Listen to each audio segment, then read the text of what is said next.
పట్టణం. ఈ కొరింథీ పట్టణము వ్యాపారానికి మంచి నిలయం.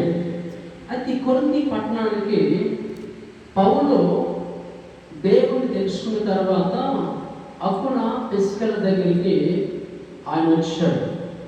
వచ్చిన తర్వాత వారితో పాటు డేరాలు కుట్టే పనిలో పని చేస్తున్నాడు.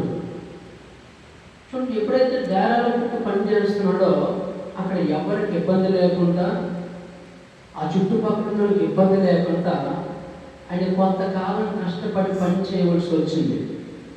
నేనంటే రాత్రి పని చేసుకుంటూ ప్రభు దగ్గరికి రావాలి, ఉద్యోగం చేసుకుంటూ ప్రభు దగ్గరికి రావాలి, వ్యాపారం చేసుకుంటూ ప్రభు దగ్గరికి రావాలి, డ్యూటీకి వెళ్తూ ప్రభు దగ్గరికి రావాలి. పౌలట ఆ కొరింథీ పట్టణానికి వచ్చి అప్పుడు పిస్కలతో పాటు కలిసి పనిచేసి కొరింథీ పట్టణంలో ఒక సంఘ స్థాపన జరిగింది. హల్లెలూయా. చూడండి, ఒక దైవజనుడు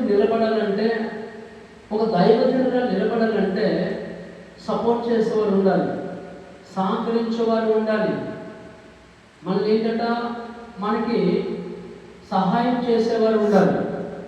ఎప్పుడైతే ఇలా చేసేవారు ఉంటారో ఆ దైవజనుడు ఆ గ్రామంలో ఉండే సంఘాన్ని ఏం చేస్తాడు, కట్టగలుగుతాడు.